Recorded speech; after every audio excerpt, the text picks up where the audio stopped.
Hello students, I am Pramod Sharma, Atlas गुरु। आप लोगों का अपनी क्लास में स्वागत करता हूं। बच्चों, जैसा कि आप लोग देख रहे हैं, मैं इस समय ब्रह्मांड से संबंधित क्लास डिस्कस कर रहा हूं। इस क्रम में कारवां अपना आज लास्ट मोमेंट पर पहुंच रहा है और जैसा कि मैं बार बार आप लोगों को बता चुका हूं, this is one of the most important topic, so please concentrate here. यहाँ से संबंधित आप देखोगे बहुत सारे प्रश्न आपके प्रारंभिक परीक्षा में पूछे जाते रहे हैं। जैसे विषुव कब होता है, ये तो मेंस में भी आया हुआ कि विषुव क्या है और ये कब होता है। इक्विनॉक्स के बारे में पूछा हुआ, मतलब वही विषुव या इक्विनॉक्स कब होते हैं। स्टेट पीसेस वगैरह में कई बार प्रश्न आए हुए। या यदि सूर्य कर्क रेखा पर होगा तो क्या क्या प्रभाव पड़ेंगे, उत्तरी गोलार्ध में या दक्षिणी गोलार्ध में। इस तरह के प्रश्न प्राय आपके प्रारंभिक परीक्षा में पूछे जाते रहे हैं। तो आज बच्चों मैं विशेष रूप से यह टॉपिक डिस्कस करने जा रहा हूं। आप लोग इस बात पर विशेष गौर करें। बच्चों, जैसा कि मैंने पहले भी कहा है कि पढ़ने के क्रम में अध्ययन के साथ साथ अभ्यास का कार्य निरंतर चलते रहना चाहिए। जितना ज़्यादा कार्य अध्ययन उतना ही अभ्यास कार्य, ये दोनों यदि निरंतर चल रहे हैं तो आपकी प्रारंभिक परीक्षा कोई रोक नहीं सकता है, ये मेरा दावा है। और जैसे जैसे आप लोग मेरी वीडियोज देखते रहेंगे वैसे वैसे आपका कॉन्फिडेंस और भी बिल्डअप होता जाएगा। और मैंने पहले भी कहा है कि यह जो परीक्षा है सिर्फ और सिर्फ कॉन्फिडेंस का गेम है। जितना कॉन्फिडेंस रहेगा कि मैंने ये पढ़ा है, मैंने ये समझा है, उतना ही आपकी सफलता सुनिश्चित होगी। चलिए कारवां शुरू करते हैं। बच्चों, एक खास बात देखी जाती है कि स्टूडेंट्स के बीच में एक बड़ी ही क्यूरियोसिटी रहती है कि ये दिन रात होते कैसे हैं भाई। तो जैसा कि आप लोग जानते हैं, बचपन से जरूर पढ़ा होगा कि सूर्य के घूमने की वजह से, जैसा कि आप लोग जानते हैं, सूर्य में दो प्रकार की गति होती है, रोटेशन एंड रिवोल्यूशन, यानी परिक्रमण और परिभ्रमण। परिक्रमण यानी कि सूर्य के चारों ओर पृथ्वी घूमती रहती है। सूर्य के चारों ओर पृथ्वी घूमती रहती है। जब सूर्य के चारों ओर पृथ्वी घूमती है तो इस क्रम में आप देखोगे कुछ और घटनाएं होंगी। और वहीं पर आप लोग ये भी देखते हो रोटेशन, यानी कि कह सकते हो परिभ्रमण। ऐसे में होता यह है कि पृथ्वी अपने एक्सिस पर ही घूमती है। तो जब पृथ्वी अपने एक्सिस पर घूमती है तो घूमने क्रम में सपोज ये सूर्य है, जो भाग सामने आएगा उसको उष्मा और प्रकाश मिलता रहेगा। परिणाम स्वरूप वहां पर गर्मी भी रहेगी और दिन भी रहेगा। और जो भाग दूर हो जाए, जैसे ये भाग पीछे हो गया, तो ऐसे में यहां पर रात होगी और ठंड भी होगी। तुलनात्मक रूप से तापमान कम होगा। आप लोग जानते हैं रात में तापमान तुलनात्मक रूप से कम हो जाता है। जैसे आप यहाँ पे देखिए, इस डायग्राम में यदि आप देखें तो ये सूर्य है, सूर्य उष्मा दे रहा है ना। और सूर्य के उष्मा देने की वजह से आप लोग जानते हैं कि पृथ्वी 23.5 के डिग्री पर झुकी हुई है और सूर्य से यहाँ पे प्रकाश मिल रहा है। तो जब प्रकाश मिल रहा है तो ये आधा भाग देखिए सामने आया, और ये आधा भाग सामने आया तो ये क्या कहलाएगा, दिन। तो वहीं पर जस्ट अपोजिट जो दूसरा भाग है वहां पर प्रकाश नहीं पहुंचा, तो इसलिए मैंने इसे ब्लैक शेड में दिखाया हुआ, और ये हुई रात।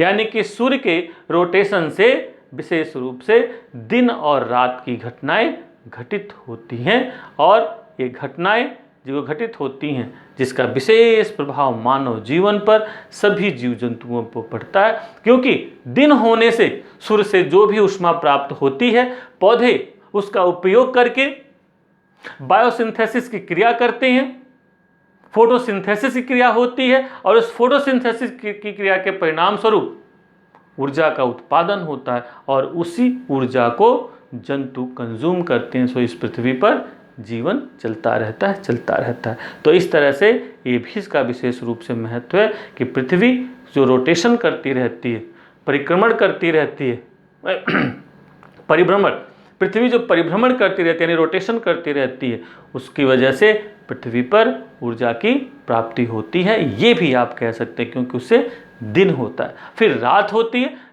है तो जीव जंतु आराम फरमाते हैं, अन्य दूसरे कार्यों को निष्पादित करते हैं। इस तरह से आप लोग यहाँ पे समझ सकते हैं। बच्चों एक और बड़ी खास बात, यहां पर जरा बड़ा खास देखिए मैप दिखाया हुआ, ये खास बात ये दिखाया हुआ है कि सूर्य देखिए यहां पर विषुवत रेखा पे। बच्चों एक बात जानते हैं कि पृथ्वी 23.5 डिग्री पर झुकी हुई है, और 23.5 डिग्री पर झुकी होने के साथ साथ यह सूर्य के चारों ओर चक्कर भी लगाती रहती है ना, ऐसे ये ऐसे चक्कर भी लगाती रहती, इसीलिए इसका भाग देखोगे कोई एक भाग एक समय विशेष में सूर्य के बहुत नजदीक होगा और एक भाग सूर्य से बहुत दूर होगा। यानी कि ये कह सकते हैं जो पृथ्वी की रिवोल्यूशनरी मोशन है, रिवोल्यूशन होता है, परिक्रमण गति होती है, उसमें पृथ्वी का कोई एक भाग सूर्य के बहुत नज़दीक होता है, क्योंकि पृथ्वी 23.5 डिग्री पर झुकी हुई है। चलिए खैर इमेजिन करते हैं कि जब ऐसा होता है कि पृथ्वी 23.5 डिग्री पर झुकी हुई है और ऐसे में सूर्य उसके एकदम बीचों वाले भाग यानी कि कह सकते हो भूमध्य रेखा पर चमकता है। ये देखिए जब सूर्य पृथ्वी के भूमध्य रेखा पर चमकता है तो परिणाम ये होता है कि दोनों गोलार्धों में देखिए ऊष्मा बराबर मिल रही है। जब दोनों गोलार्धों में ऊष्मा बराबर मिलती है तो इसका सबसे सुखद परिणाम यह होता है कि ऐसे में दोनों गोलार्धों में तापमान लगभग बराबर होता है और दिन रात की अवधि भी बराबर होती है। ये बड़ी खास बात देखी जाती है। और बच्चों एक बड़ी खास बात है, यह 365 दिन में केवल साल के 2 दिनों में ही होता है। या तो सूर्य उत्तरायण में होगा या सूर्य दक्षिणायन में होगा। साल के केवल 2 दिनों में सूर्य विषुवत रेखा पे होगा। ध्यान रखना, यहीं से प्रीलिम्स में क्वेश्चन पूछे जाते हैं। तो वह है 21 मार्च और 23 सितंबर को सूर्य विषुवत रेखा पे चमक रहा होता है। और जब सूर्य विषुवत रेखा पे चमकता है तो उसे ही कहते हैं विषुव या equinox. Means equinox is a special kind of position when sun shine over equatorial line, and due to that duration of day and night is equal in both hemisphere। ये बात विशेष रूप से आप लोग ध्यान रखना। तो इस तरह से पहली बात यहाँ पे दिखाई देती। और जब खास बात ये होती है कि जब सूर्य 21 मार्च को चमक रहा होता है कर्क रेखा उस पर भूमध्य रेखा पर, तो वह स्थिति कहलाती है वसंत विषुव। ध्यान रखना, वसंत विषुव कब होता है? 21 मार्च को। यानी 21 मार्च को जब सूर्य विषुवत रेखा पर चमकता है तो उसे स्प्रिंग इक्विनॉक्स या बसंत विषुव कहते हैं। और जब सूर्य विशेष रूप से 23 सितंबर को विषुवत रेखा पर चमक रहा होता है तो उसे ही शरद विषुव या ऑटम इक्विनॉक्स कहते हैं। याद रहेगा कि बसंत विषुव कब होता है? तो 21 मार्च। और शरद विषुव कब होता है? 23 सितंबर। यह भी कहा जा सकता है। तो इस तरह से इस डायग्राम के थ्रू आप बहुत सारी चीज़ों को आसानी से समझ सकते हैं। चलिए बच्चों, इसके बाद जरा ये वाला डायग्राम देखने की कोशिश करो। इससे आपको बहुत सारे सीजन समझ में आएंगे, गर्मी और सर्दी की कुछ जिमिक समझ में आएगी कि भाई कैसे होता है। सपोज बच्चों ये आपका सूर्य है और पृथ्वी जैसा कि सूर्य के चारों ओर चक्कर लगाती है परंतु 23.5 डिग्री पर झुकी हुई है। ये खास बात विशेष रूप से ध्यान देना। मान लिया 21 जून है। 21 जून का मतलब है कि उत्तरी गोलार्ध में गर्मी।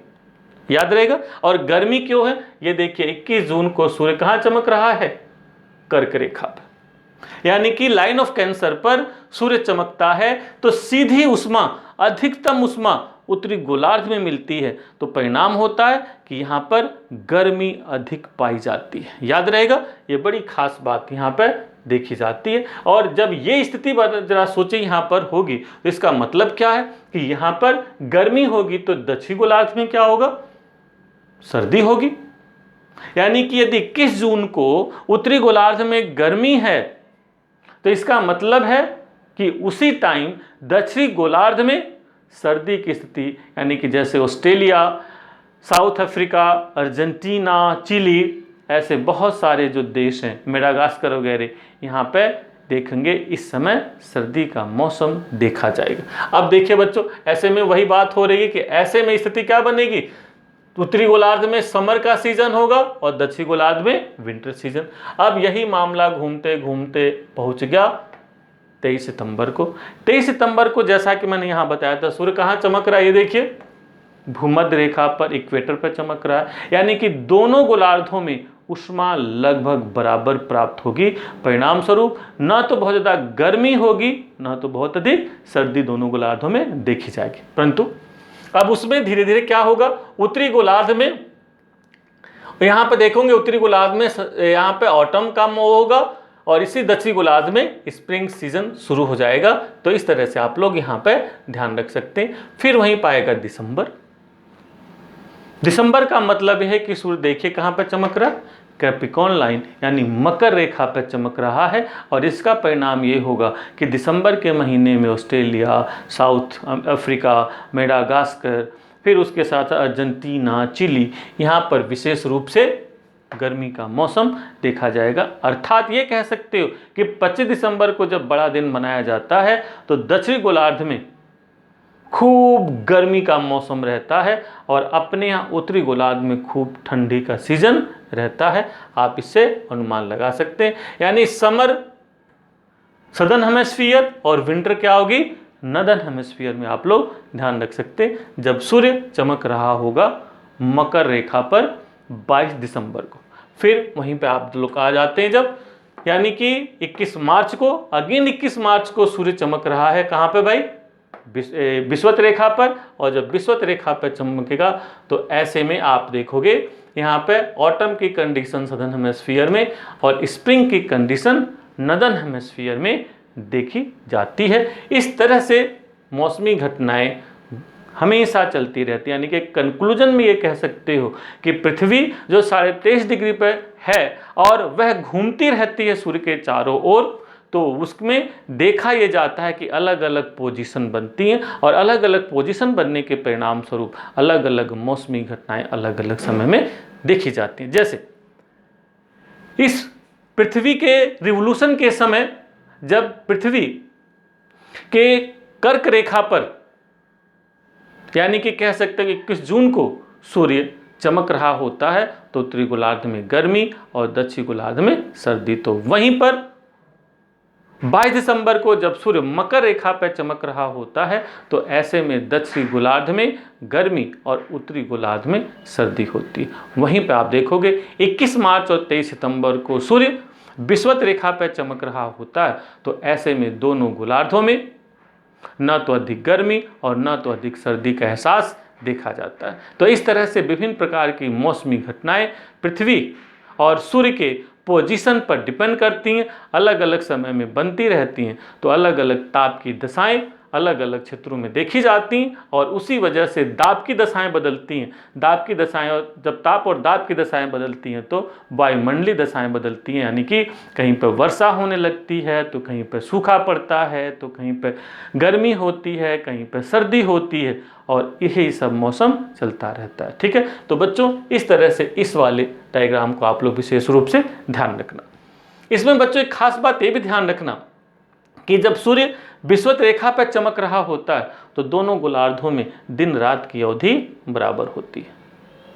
याद रहेगा, यानी कि इधर भी 12 घंटे का दिन, इधर भी 12 घंटे का दिन। परंतु बच्चों एक बड़ी खास बात ये भी देखी जाती है कि ठीक है सूर्य विषुवत रेखा पर चमक रहा है परंतु आएगा तो सूर्य कर्क रेखा पर या मकर रेखा पर, यानी कैंसर लाइन और Capricorn line. If sun is shining over cancer line, कर्क रेखा पर चमक रहा है तो ऐसे में आप जब देखेंगे सूर्य जब कर्क रेखा पर यहाँ पर चमक रहा होता है, इस डायग्राम में आप देखिए सूर्य यहाँ पे इस पर चमक रहा है ना, ये देखिए आप लोग।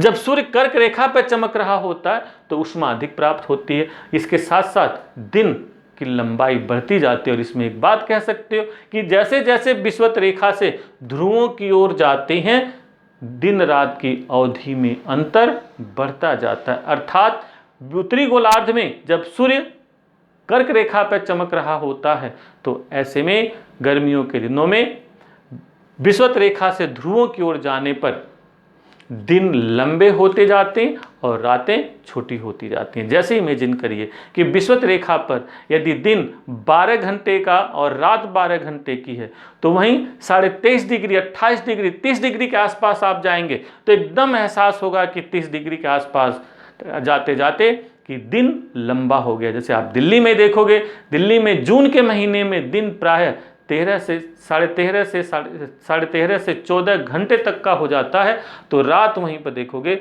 मुश्किल से 10 घंटे की रहती है, या कई बार तो 14.5 15 तक भी देखा जाता है, नाइट और भी शॉर्ट हो जाती है।